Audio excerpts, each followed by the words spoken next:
to protect a wealthy elderly man who was treated like a burden in his own mansion. When Anne discovered that his gold-digging wife was using medication and forged documents to end his life and steal his entire inheritance, she gathered her courage, her evidence in her blue notebook, and ended up crossing paths with a mysterious mechanic who was actually the man's disguised millionaire son. From that night at the hospital, secrets came to light, masks fell, injustices were exposed, and everyone's life changed in a way no one could have imagined in a story of faith, courage, justice, and new beginnings that proves God sees what the world tries to hide. Get ready, because this story will touch your heart deeply. So go ahead and subscribe to the channel, leave a like on this video, and comment below where you're watching from. Anne Dawson was 32 years old and had a way of walking that seemed to apologize even to the ground beneath her. She was short, with narrow shoulders and small hands, the type who seemed to be constantly sorry for taking up space.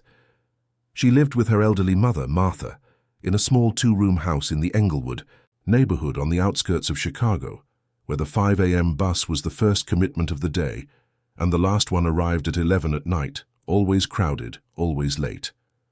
The house was on an unpaved alley, surrounded by other houses crammed together like crooked teeth.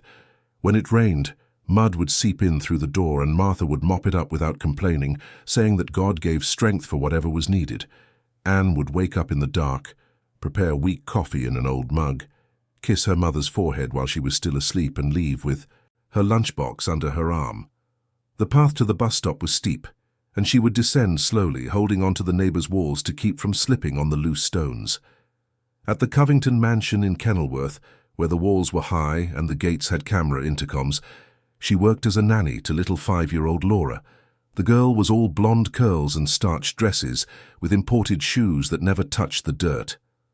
Anne arrived at 7 on the dot, entered through the back door, changed from her simple clothes into the white apron her employer demanded, and started the day by giving a warm bottle to Laura, who called her Auntie Anne in that thin voice that made her heart ache, with both affection and distance. But it was the slow gait of Mr. Arthur, the 80-year-old father of the man of the house, that made her heart ache the most. The old man had lived there since he was widowed 5 years earlier, and now he shared the ground floor of the mansion with his new wife, Lucia, a 45-year-old woman with perfect makeup and manicured nails, who treated him with a patience full of haste. Anne saw in him the grandfather she couldn't protect in her youth, that stooped man who died in a corner of the house, while others pretended not to see the purple bruises on his thin arms. She silently carried the old guilt of not being heard when she tried to report the abuse at home. She was 11 at the time, and no one gave credit to the word of a poor girl. Anne had a contained courage, the kind that stays hidden in your chest and only appears when there's no other way out. She had a keen sense of justice, trained in the lines at the public health clinic, in the humiliation at the bank when the manager didn't call her ma'am, in the way certain guests of her employer treated her like a piece of furniture. Her eyes were trained for details, a glass out of place, a missed medication time, a different kind of sigh, a mark on the skin that wasn't there yesterday. She always carried a worn, dark wooden rosary in her pocket, which her grandmother had given her before she died, and an old cell phone with a voice recorder which she used to listen to sermons on the bus while the world outside rushed by too quickly. In her apron pocket, she kept a cheap, hardcover blue notebook where she wrote everything down in neat handwriting. Medication times, visits, changes in Mr. Arthur's routine. She recorded the color of his urine, the way he coughed after a certain white pill, the number of times Lucia locked the bedroom door during the day. She did this in secret, in the kitchen, while Betty, the cook, stirred pots and hummed old hymns. The conflict that followed her was as clear as water, the fear of speaking up and not being believed, of losing the job that paid for her diabetic mother's medication, of confronting powerful people who could destroy her with a single word. She had seen other maids fired for gossiping, for sticking their nose where it didn't belong.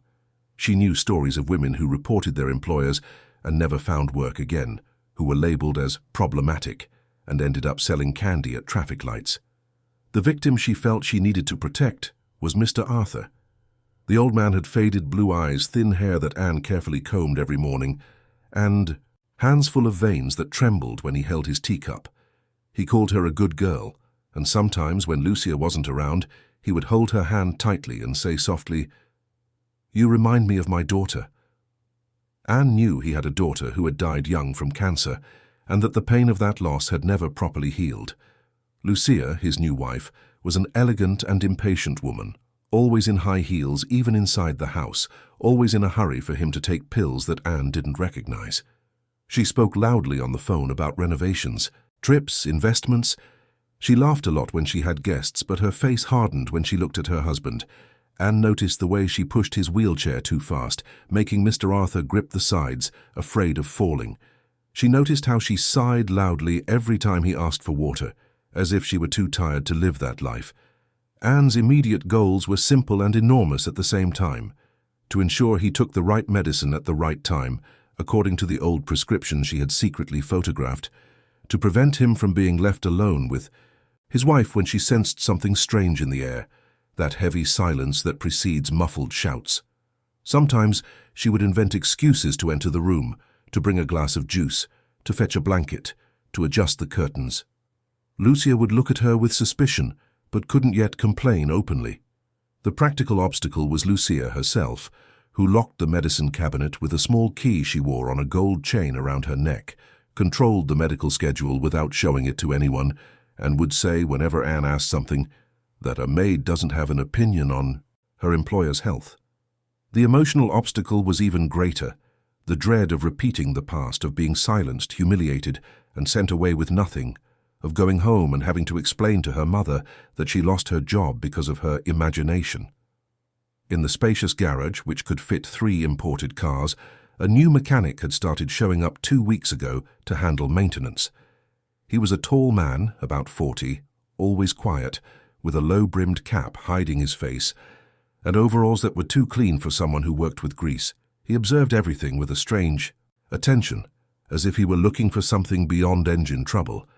Anne noticed the way he lingered near the kitchen door, listening to conversations, the way his eyes followed Lucia when she crossed the courtyard. She noted mentally, "Strange mechanic, stays too long, doesn't seem like a real mechanic." She would take a deep breath every time she passed him, gripping the rosary in her pocket tightly. When she saw, on a Thursday morning, small bruises on Mr. Arthur's thin arm, too purple to be from a simple fall, and heard his tired sigh as he said, "It was nothing. Girl, it was nothing." Anne felt her stomach turn. She stood still in the hallway, leaning against the cold wall, and murmured, only squeezing the rosary in her pocket until the beads marked her palm, "May God guide her," because time was running out and she didn't know how much longer she could pretend not to see. That night on the crowded 9 o'clock bus, with her body aching and her head heavy, Anne opened the blue notebook and reread the notes from the last few days. Each line seemed to scream a truth that no one wanted to hear. She closed her eyes, leaned her forehead against the grimy window, and silently prayed for the courage to do what was right, even if it cost her everything. The days at the Covington mansion always seemed the same to an outsider.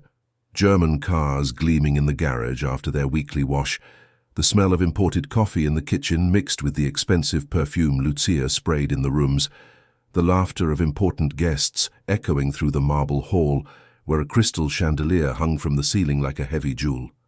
For Anne, however, each morning brought a new sign, another piece of the puzzle she was assembling, without knowing if she would have the courage to show it to anyone. She noticed the different smell from a medicine bottle Lucia had left open on the bathroom sink, a chemical odor stronger than usual. She noted the slight tremor in Mr. Arthur's hands after a certain white pill his wife insisted on giving him at 3 in the afternoon, always in a hurry, always with a glass too full of water that he could barely hold. She saw the way Lucia rushed her husband to sign papers he could hardly see, bringing the pen to his fingers and guiding his trembling hand while saying in a voice that was too sweet, "Sign here, honey. It's just the electric bill. You know how annoying these things are." While Laura played with expensive dolls on the Persian rug in the living room, making high-pitched voices and laughing to herself, Anne observed everything in silence. She pretended to tidy up the scattered toys, but her eyes scanned the room like radar. She saw Raymond, the house manager, A thin man in his 50s, always in a grey suit, whispering with Lucia near the library, always with black folders under his arm, always with that air of someone handling important business. She noticed that on the days Raymond left by car with Lucia to handle paperwork at the notary's office, Mr. Arthur would be sleepier than usual, sometimes even sleeping through lunch, his head lolling to the side like a dead weight. She wrote everything in the blue notebook, hidden in the pantry or the maid's bathroom. Tuesday, 10 a.m. Medicine changed, different smell in the glass. Thursday, 3 p.m. Visit to the notary. Mr. Arthur slept until 4. Friday morning, new bruise on his left arm. He said he bumped into the door, but the door is far from the bed. At night, on the noisy bus that jolted over speed bumps, she reread her notes by the dim light of her phone and felt her heart tighten like a clenched fist in her chest. She didn't know who to turn to. The police? Would they believe a poor nanny against a wealthy family? The public health clinic? She couldn't even get a free doctor's appointment for her own mother. The new mechanic, who had introduced himself as John when Betty asked his name, arrived early, always before 8, pretending to only care about engines and fluids. He wore a cap with the wrong car brand logo, which Anne found strange from the first day. He greeted Anne with unusual respect, tipping his cap and saying, "Good morning, Miss Anne," in a tone that didn't match the grease-stained clothes. He would ask how the old fella inside was doing with a concern that seemed genuine, not just polite. Discreetly, while cleaning a windshield, he commented that he had heard muffled shouts the previous night when he passed by to pick up a tool he had forgotten. Anne, torn between the urgent need to talk to someone and the deep fear of trusting a stranger, said little. She would just say, "He's fine, thank God," and go inside with her heart pounding. But she mentally registered his attention, the way John looked at the window of Mr. Arthur's room when he thought no one was watching. There was something there that didn't add up, but she didn't have the energy to investigate a mechanic too. The friction in the house was constant, palpable like a change in temperature. There was the clatter of silver cutlery on porcelain plates, the clinking of crystal glasses at the parties Lucia organized for her friends from the gym, the loud electronic music that flooded the veranda on weekends. And then there was, on the other side, the heavy silence of the laundry room where Anne ironed clothes listening to a low-volume Christian radio station, of the kitchen where Betty prepared food she never tasted, of Mr. Arthur's room where the television was on at a low volume, tuned to religious programs he watched with glazed eyes without blinking. Betty, a 60-year-old woman, overweight and with a simple faith, began to notice Anne's worry. Between a pot of beans and another of rice, amidst the sizzle of the frying pan and the steam rising from the kettle, she would strike up a conversation. She told Anne that Lucia had been asking too many questions about her husband's inheritance, about properties, about bank accounts. She said she had overheard the mistress commenting on the phone that she wasn't going to spend the rest of her life wiping some old man's butt. Anne felt her stomach churn with each revelation, but was grateful for the trust. Hector, the gardener, a short, strong black man in his early 50s with hands calloused from the earth, confessed one day while watering the orchids on the veranda that he had heard Raymond threaten to fire any employee who's too curious. He said the manager had been nervous, looking over his shoulder all the time, locking drawers that used to be left open. Anne acknowledged the information with a nod and stored away another piece of the puzzle. The small clues appeared in a chain, like breadcrumbs on a dark path. One day Anne found a still wet glass in the guest bathroom, with a residue of white powder at the bottom, fine as flour. She wet her finger, tasted it on the tip of her tongue, and felt a bitter taste that was neither sugar nor salt. She photographed it with her old phone, her hand trembling so much the image came out blurry. On another day she saw Lucia hiding 3 medicine bottles in a high cabinet in the pantry, locking it with a key and putting the key inside her expensive leather handbag. Anne noted the brand on the bottles, the color of the caps. One morning, summoning her courage, she tried to comment to Lucia about the correct time for a medication that Mr. Arthur's old doctor had prescribed. She approached carefully, in a low, respectful voice. "Mrs. Covington, sorry to bother you, but wasn't Mr. Arthur's heart medication supposed to be in the morning?" Her employer, who was having coffee with 2 friends in the dining room, women with platinum blonde hair and designer clothes, turned with a smile that didn't reach her eyes.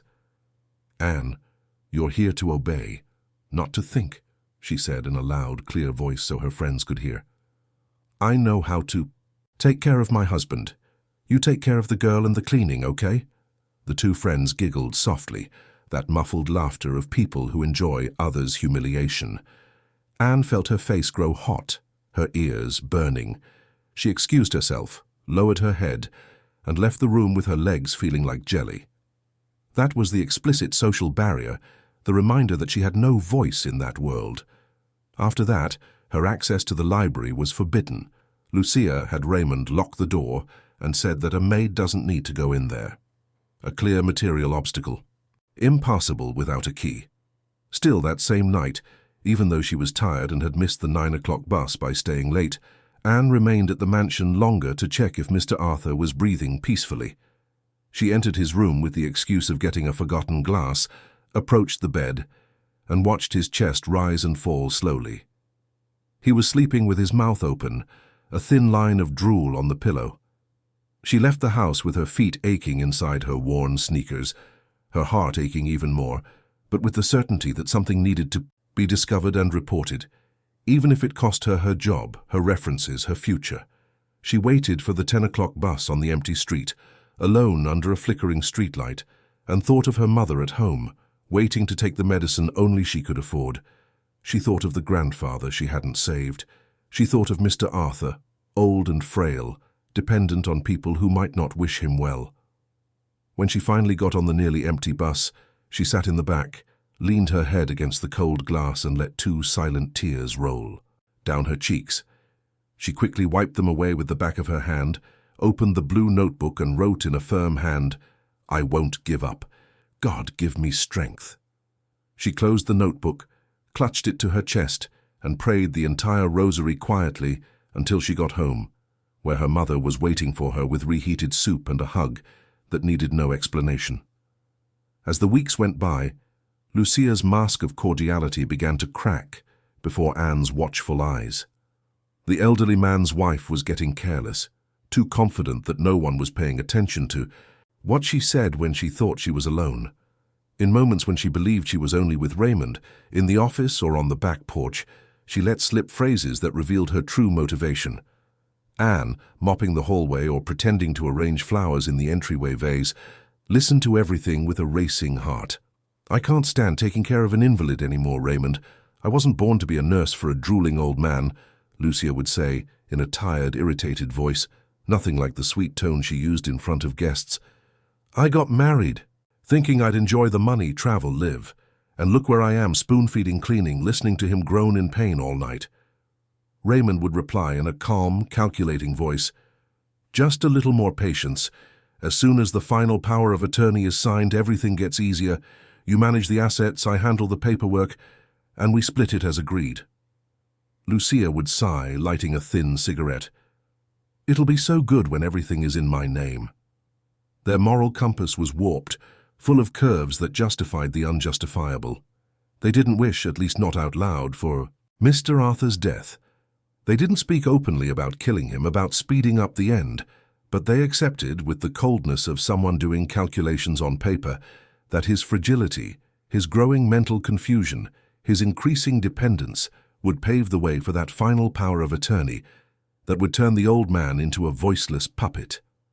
The first major turning point came on a rainy Thursday morning, when the Chicago sky dawned heavy and dark, thundering before 7.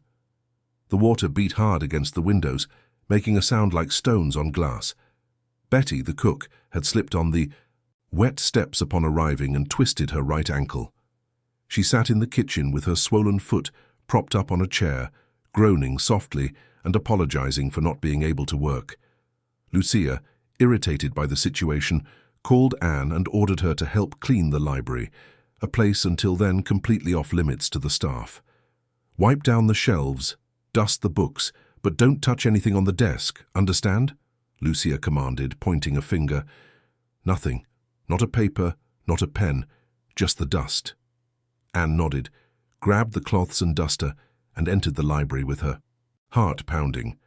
The room smelled of old books and leather, with dark wood shelves from floor to ceiling, green velvet armchairs, and a thick carpet that muffled the sound of her footsteps. While dusting the spines of the books, moving slowly and silently, Anne saw a half-open brown leather folder on the large mahogany desk in the center of the room. She glanced at the door. No one. She looked again. She approached carefully, the duster still in her hand as an excuse. Inside the folder was a draft of a power of attorney on the letterhead of an expensive notary's office from downtown Chicago. She read it quickly, a cold sweat running down her back. The document declared Arthur Covington incapable of managing his own assets due to a debilitated mental state and advanced senile dementia. His signature was there, shaky, trembling, the letters sinking crookedly into the paper. But Anne knew Mr. Arthur's handwriting. She had seen him sign receipts and birthday cards for his granddaughter. That signature was different, forced, and the date was from 3 months ago when he was still playing checkers with Hector in the garden and reciting Frost poems from memory. Her heart raced. Her hands trembled. At that same instant she saw something in the reflection of the glass bookcase that made her freeze. The mechanic John was on the other side of the ajar door, standing in the hallway, and was discreetly raising his phone towards the desk, as if he were photographing the document. Anne felt a chill run through her body. He saw her too in the reflection. Their eyes met for a second in the glass. Then he lowered his phone, put it in his pocket, and walked away without a sound. Anne stood there, paralyzed, holding the duster so tightly her knuckles turned white. Memories of the past hit her like a blow, like a wave that knocks you down. Her alcoholic father who would beat her mother and laugh when Anne, at 12, tried to call the police, and the officer said, "We don't get involved in family disputes." Her bedridden grandfather, mistreated by the aunt who wanted his house, who died alone while Anne, too young, too poor, too powerless, couldn't help. The shame of being called a liar by the social worker who came to investigate and believed the adult's version. The old guilt of not having saved someone who needed her. The internal conflict exploded like a pressure cooker that can no longer hold it in. Speak up and risk everything, or stay silent and watch the injustice repeat itself. Report it and lose the job that paid for her diabetic mother's medicine, the rent on their small house, the food for the week.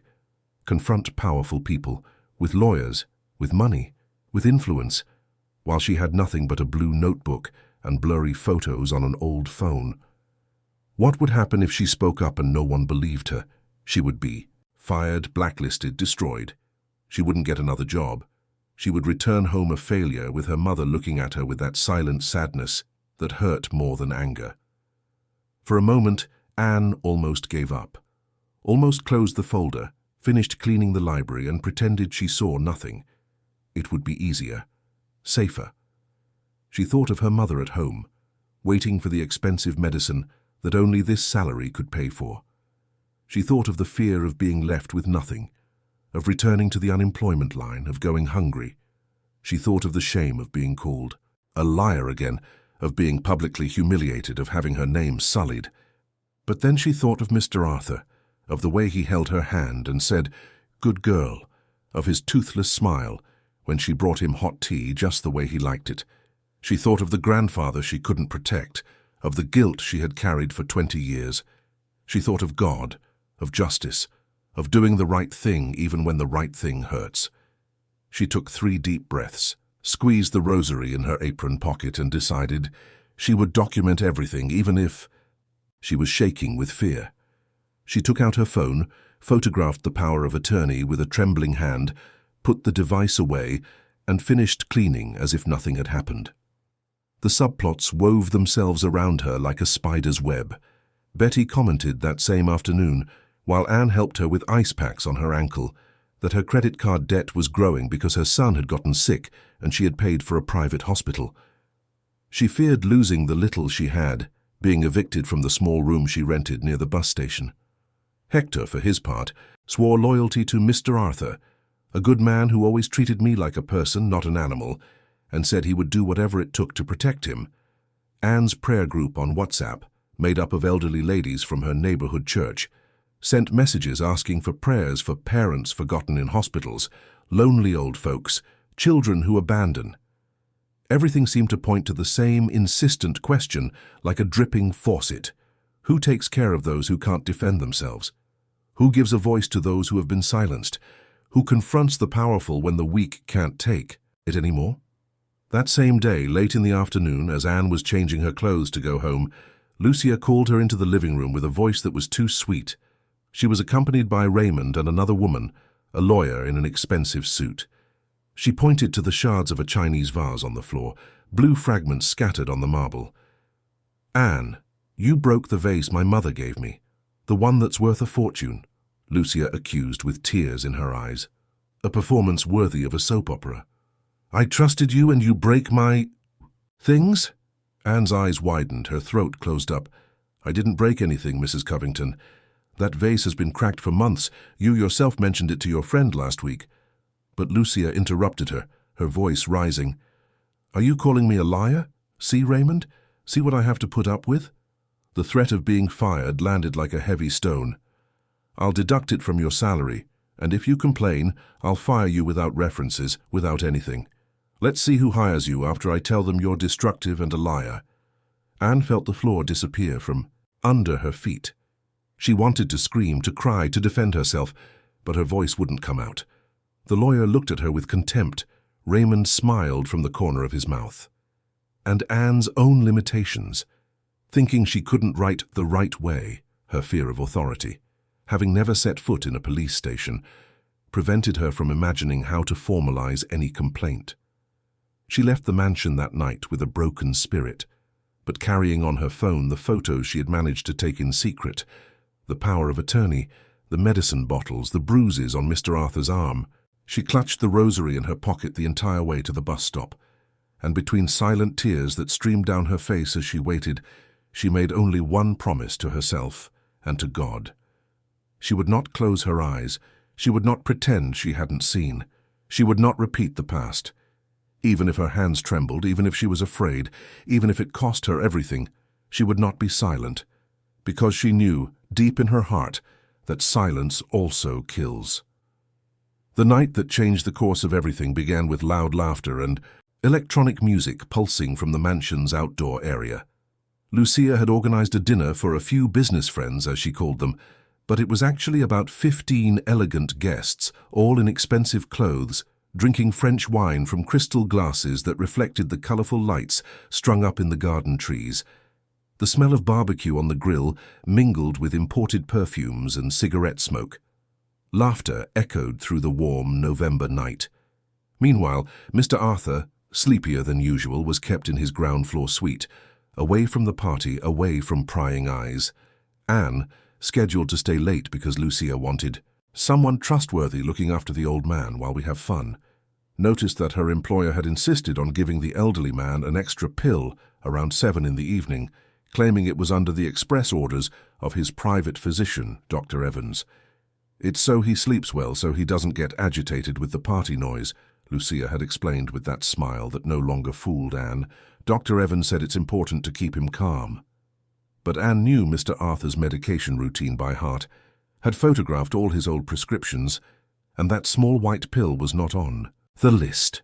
She felt her stomach churn when she saw the old man's vacant gaze, the way his head lolled to the side in his wheelchair, as if his neck could no longer support it.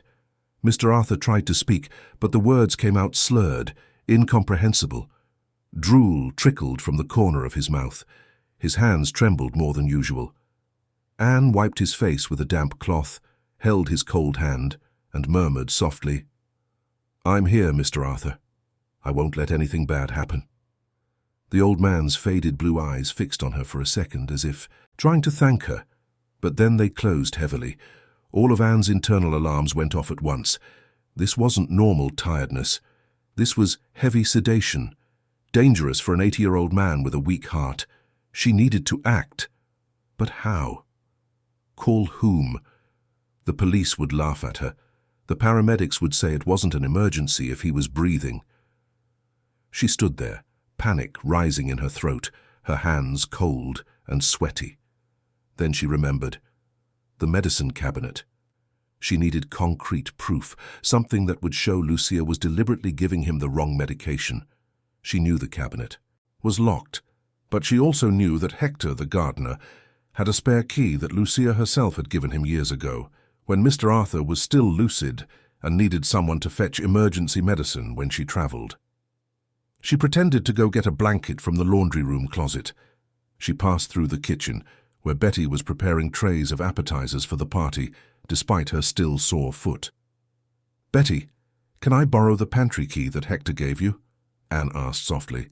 The cook, without asking questions, handed over the small bunch of keys. "Be careful, girl. These people, don't play around." Anne entered the pantry with her heart pounding so hard she could hear it in her ears. Her hands trembled as she opened the high cabinet where the medicines were kept. Inside, she found 2 identical boxes of Mr. Arthur's blood pressure medication, same brand, same color, but with completely different dosages. One had 5 milligauss written on the package, the other 25 milligauss. The 25 milligauss box was open, with several pills missing. The old prescription was for 5 milligauss. Someone was giving Mr. Arthur a dose 5 times too high.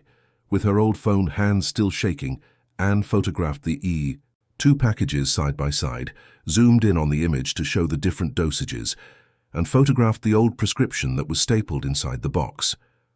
Then she recorded a quiet audio message describing everything. "Today, Thursday, November 9th, 10 p.m. I found 2 boxes of Mr. Arthur's medication.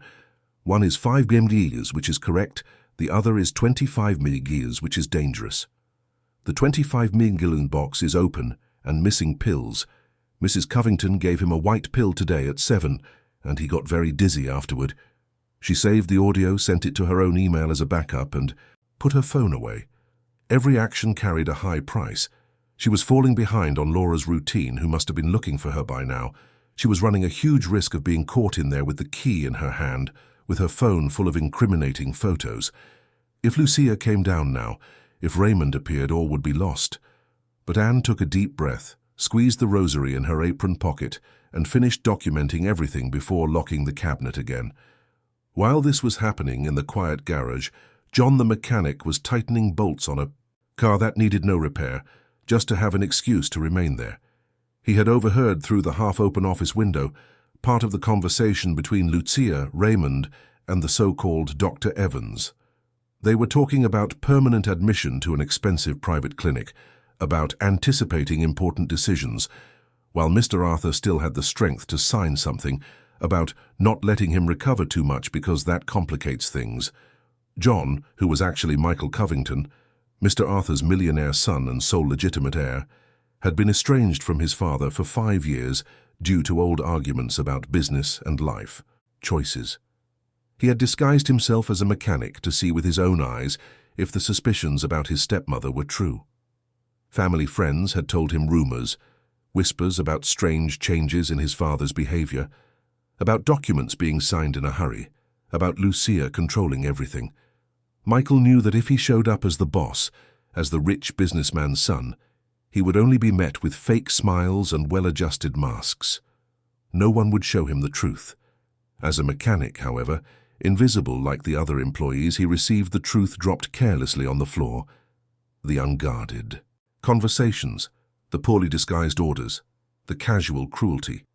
He had seen the small, frightened nanny caring for his father with genuine affection, had seen Lucia pushing the wheelchair with impatience, had seen Raymond hiding papers. When Anne returned to the old man's room with the folded blanket in her arms, she found a scene that made her stop cold at the door. Lucia was standing beside the bed where they had laid Mr. Arthur, holding a glass of water in one hand and a white pill in the palm of the other. "Take one more, honey, it's to help you. Rest better," she was saying in a sweet voice as she brought the pill to her husband's half-open mouth. In an impulse she didn't even expect, Anne placed herself between them, her body small but firm. "I'm sorry, Mrs. Covington, but the medicine for this time was already given this morning. It's written in the notebook, you saw it yourself." Her voice came out louder than she intended, loaded with a mixture of fear and courage. Lucia exploded, her perfect face contorted with rage. "Who do you think you are to contradict me? I'm his wife, I decide what. He takes." She tried to push Anne aside, but the nanny held firmly to the side of the bed, not moving. "You're going to kill him with so much medicine. He's too dizzy. He can't take any more." The argument quickly escalated. Lucia screamed. Anne responded, trying to stay calm but with a trembling voice. And Mr. Arthur, in the middle of it all, began to cough, choking, his body convulsing on the bed. Anne, using the knowledge she had gained from years of caring for the elderly, acted fast. She gently lifted his head, turned him to the side, to clear the saliva obstructing his throat, and patted his back lightly. "Hector! Hector, come here, please!" she shouted. The gardener came running, still in the uniform he wore, to help serve at the party. Together, Anne and he positioned Mr. Arthur correctly, checked that he was breathing well, and brought him fresh water. The old man was still coughing, but he could draw a breath, his frightened eyes fixed on Anne, as if pleading for help. At the ajar bedroom door, hidden in the shadows of the hallway, Michael watched the entire scene. He saw his stepmother trying to force another pill on his nearly unconscious father.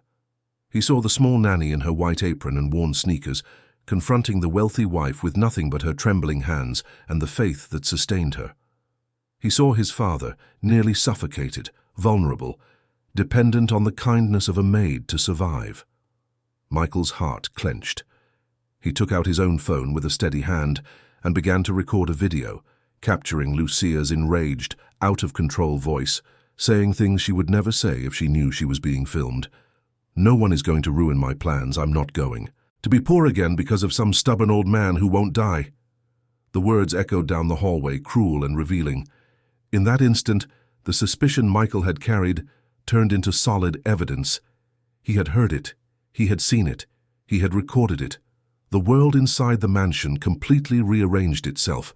The millionaire, disguised as a mechanic, had discovered who was truly caring for his father with love and who was capable of harming him for greed. And now he had proof to bring about justice. The next morning the mansion felt different, heavy with a tense silence. The usual sound of the television in Mr. Arthur's room was absent. The smell of fresh coffee didn't rise from the kitchen. Even the birds in the garden seemed to sing more quietly, as if they sensed something was wrong. Mr. Arthur had been rushed to the hospital during the night, around 3 in the morning, after a severe episode of nearly fainting, with his blood pressure sky high and his heart racing. Anne, her eyes red from exhaustion and swollen from crying, had insisted on accompanying the ambulance. Lucia had tried to stop her, saying, "Maids don't ride in ambulances." But Anne refused to leave Mr. Arthur's side. She sat on the floor of the hospital corridor, clutching her blue notebook to her chest, as if it were the most precious thing in the world, because it was. Inside were months of notes, proof of the wrong routine, mismatched schedules, switched medications. In the pocket of the apron she still wore, her phone held the photos of the medicine boxes with different dosages, the audio recordings with detailed accounts of the previous night, and the accidental recording she had made when Lucia, in a rage, had screamed things that revealed her true intentions. It was in the cold corridor of Northwestern Memorial Hospital, with its granite floors gleaming under white fluorescent lights, the strong smell of disinfectant in the air, and the sound of gurneys being wheeled back and forth, that Michael finally took off his mask. He approached Anne slowly, without the mechanic's cap, without the grease-stained overalls, wearing simple jeans and a white shirt. He had chosen to remain discreet, even outside the mansion. He stopped in front of her where she was sitting on a blue plastic bench against the wall and said just his name. At first, in a low voice, "My name isn't John." Anne looked up with tired, confused eyes. "My name is Michael." He paused. "Michael Covington." The surname fell between them like a heavy stone. Anne's eyes widened. Her mouth opened, but no sound came out. Her hands clutched the notebook even tighter. The internal conflict that had paralyzed her so many times started again with a vengeance. What if this was all a test set up by her employers? What if this man was a private investigator, hired to catch gossiping employees? What if she lost her job now, just when her mother needed expensive tests? What if she had fallen into a trap? I don't understand," she managed to murmur, her voice weak. You're Mr. Arthur's son?" Michael nodded, sitting down beside her on the bench, maintaining a respectful distance. "I am. I grew distant from my father about 5 years ago because of fights over the company, over choices I made in my life.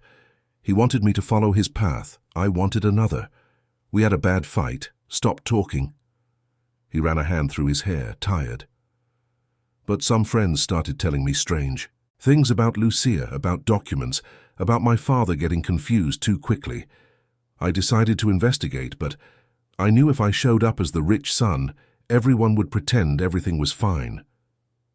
Anne listened in silence, her heart racing, unsure whether to believe him, whether to trust him. "Is that why you disguised yourself as a mechanic?" Michael confirmed. "That's why. Because a mechanic is invisible, just like a maid.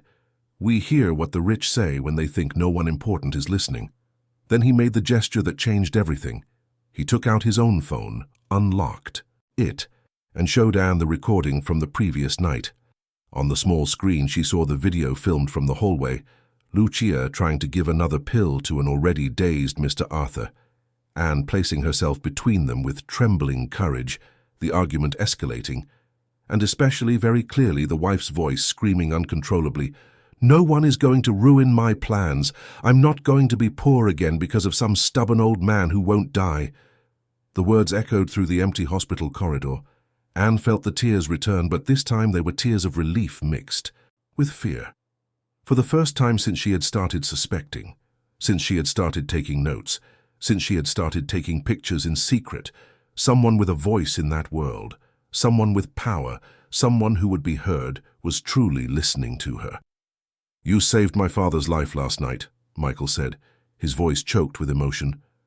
"If it weren't for you, he'd be dead or worse, completely doped up in an expensive clinic, being drained of everything he has." Anne wiped her tears with the back of her hand. I just couldn't stay silent watching. An injustice. I stayed silent before when I was young and someone died. I wasn't going to repeat that." They sat in silence for a few minutes, just listening to the hospital sounds, nurses passing by, doctors being paged over the intercom, the beeping of machines in the rooms. Then Michael straightened his back and spoke firmly. "Here's what we're going to do. We're going to combine what I have with what you have, and we're going to end this. Today. Now." They planned their next steps right there, sitting on that uncomfortable plastic bench. First, get the attending physician to check the actual dosage of medication in Mr. Arthur's blood to prove he was being over-medicated. Second, discreetly contact a detective Michael knew, a serious officer from the Chicago Police Department who wouldn't ignore evidence because of influence. Third, go to the notary's office that Raymond and Lucia frequented to check if the power of attorney had already been registered, and if so, contest it based on the incorrect medication that affected Mr. Arthur's judgment. Everything was anchored in routines and objects that Anne had already established without knowing she was building a case. The meticulously recorded times in the blue notebook, the photos of the medicine boxes, the recorded audio messages, the visits to the notary registered with dates and times. Even the key she had used to access the pantry could be explained as an emergency to care for the elderly man. The prayer group on WhatsApp where Anne had asked for intercession for Mr. Arthur, who is very sick, served as a testament that she had been expressing concern for weeks. But Lucia wasn't going to take this lying down. Anne knew it, and so did Michael. When his wife arrived at the hospital 2 hours later with perfect makeup and a black designer outfit, as if in premature mourning, she reacted exactly as Anne had feared. She cried hysterically, accused the nanny of making up absurd stories, of trying to blackmail the family, of conspiring against her out of envy. "This woman is crazy!" Lucia shouted in the hallway, pointing at Anne with a finger full of rings. "She's always been jealous of me, always wanted to take my place. Now she's invented these horrible lies to destroy me." Raymond, who arrived shortly after, rushed to handle the situation, trying to calm Lucia while shooting threatening glares at Anne. But he was caught off guard by the images Michael had obtained from the mansion's gate security camera, the one that always recorded cars and people coming and going. On one specific night 3 weeks ago, the camera had filmed Raymond arriving late by car, opening the trunk, and discreetly swapping one pharmacy bag for another he brought from inside the house. The image wasn't perfectly clear, but the suspicious movement, the nervous glances around, the haste were all visible. Detective Miller, a serious man in his 50s, whom Michael knew from previous audit work, arrived at the hospital in civilian clothes, but with the posture of someone on duty. He listened to Michael first, then Anne. He took the blue notebook, flipped through it carefully, read the neat notes, saw the dates, the times, the details. He listened to the audio messages on the old phone. He saw the photos of the medicine boxes. He watched the video of Lucia screaming. He asked for copies of everything. Initially skeptical, because cases involving wealthy families were often complicated and full of lies from all sides, the detective couldn't ignore the sum of the evidence. A medical report hastily prepared by the attending physician, showing that Mr. Arthur had 5 times the proper amount of blood pressure medication in his system. Notary records confirming 3 visits from Lucia and Raymond in the last month to update power of attorney, voice recordings with detailed allegations, testimonies from Betty, who confirmed seeing Lucia switch medications, and from Hector, who swore he had heard threats. Each step forward, however, came at a high cost for Anne.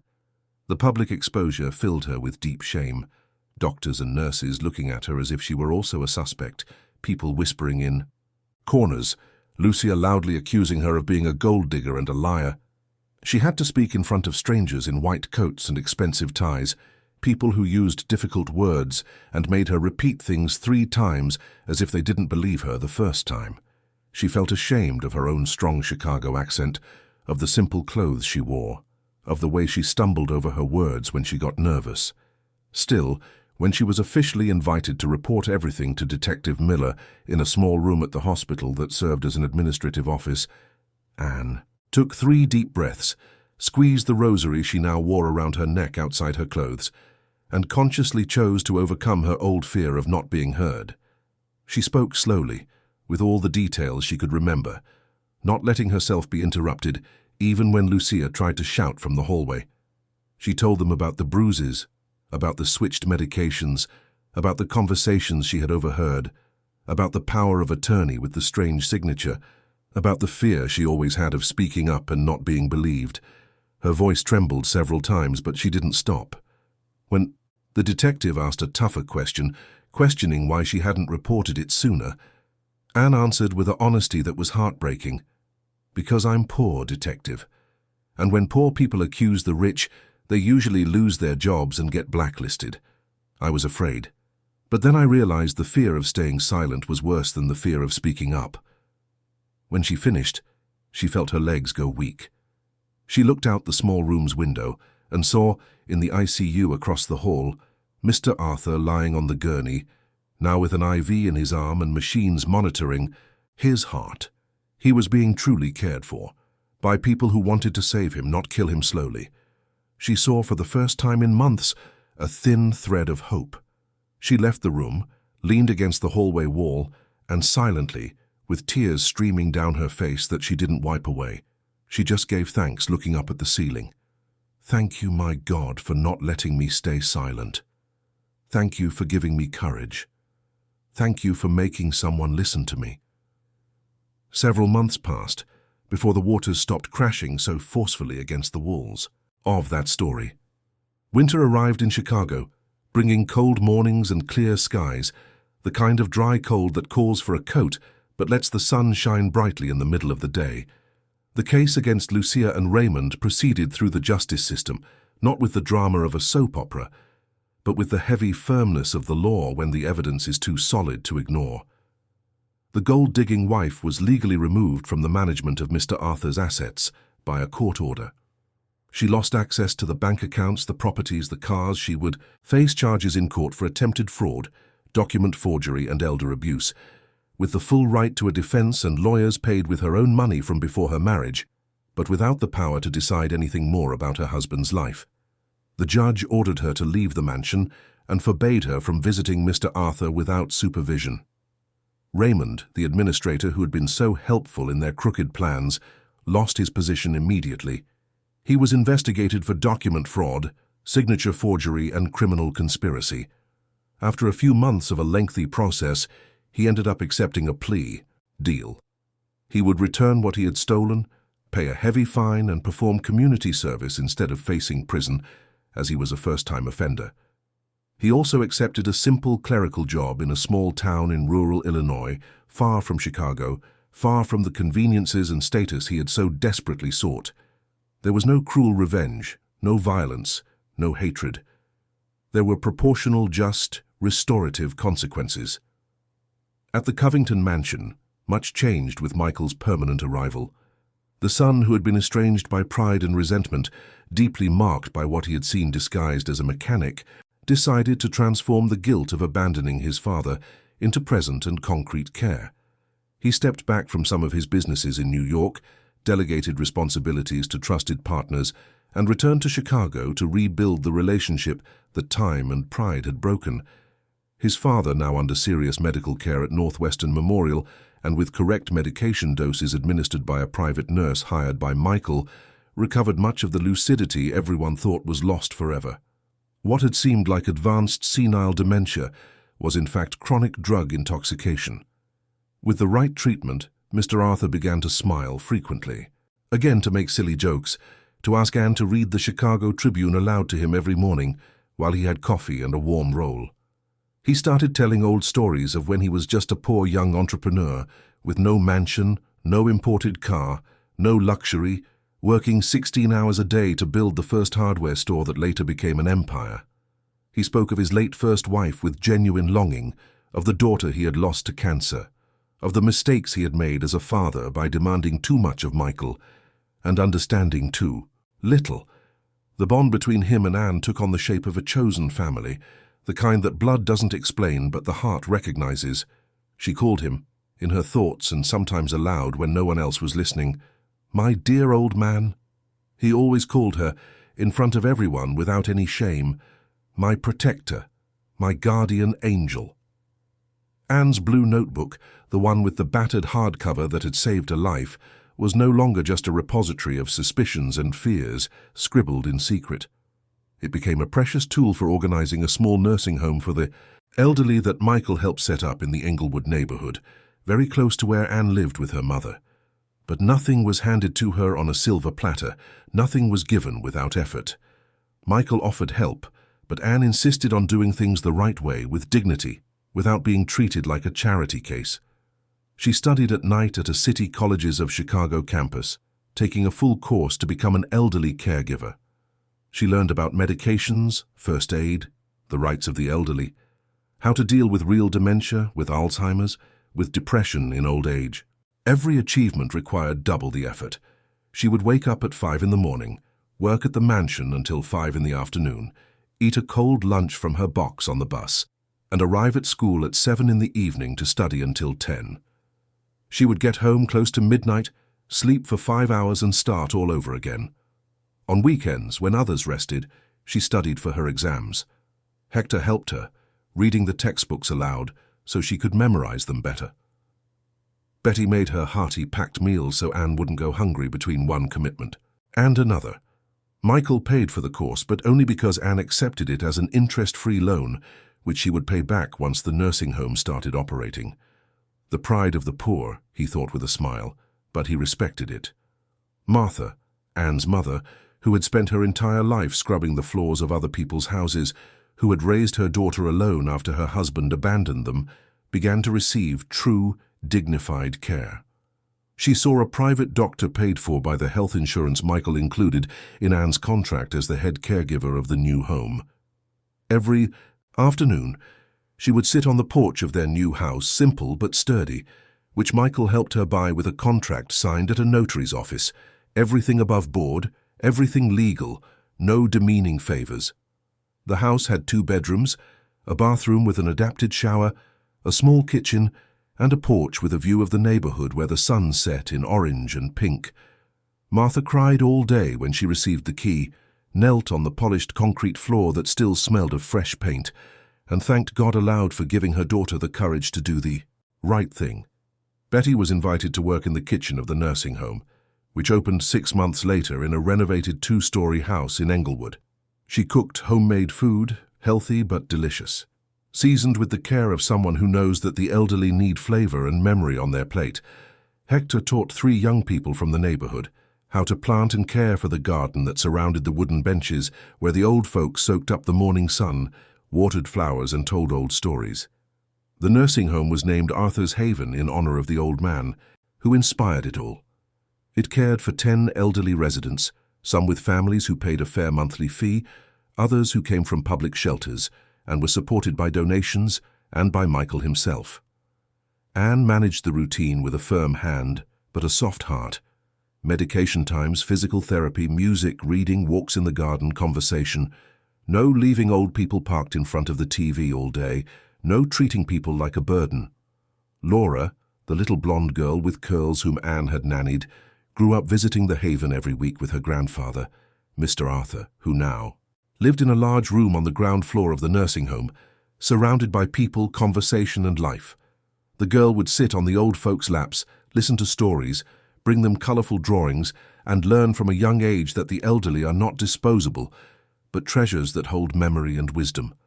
Michael, the serious businessman, would sometimes show up in old overalls just to get a laugh out of Anne and his father, who never tired of the inside joke of the boss disguised as a mechanic. He himself had changed, less proud, more present, more human. The reconciliation with his father didn't erase the old resentments, but it built something new on top of them. Respect, care, a love demonstrated through presence, and not just money. On a quiet Sunday afternoon, with a cloudless blue sky and a warm breeze blowing gently, Anne walked slowly down the hallway of Arthur's Haven. She ran her hand along the freshly painted soft yellow walls, a color Martha had chosen because she said, "Yellow cheers the heart." She adjusted the rosary she now wore around her neck like a necklace, its dark wooden beads shining with use. She looked through the large living room window to the garden, where Mr. Arthur was watching Hector plant new rose bushes, surrounded by 3 other old men who offered advice and laughed at silly jokes. She felt, for the first time in her entire life, that she truly belonged in that place and in that story. She was no longer the invisible maid who apologized to the floor. She was Anne Dawson, caregiver, manager, a woman who had faced her fear and won, not with violence, but with truth.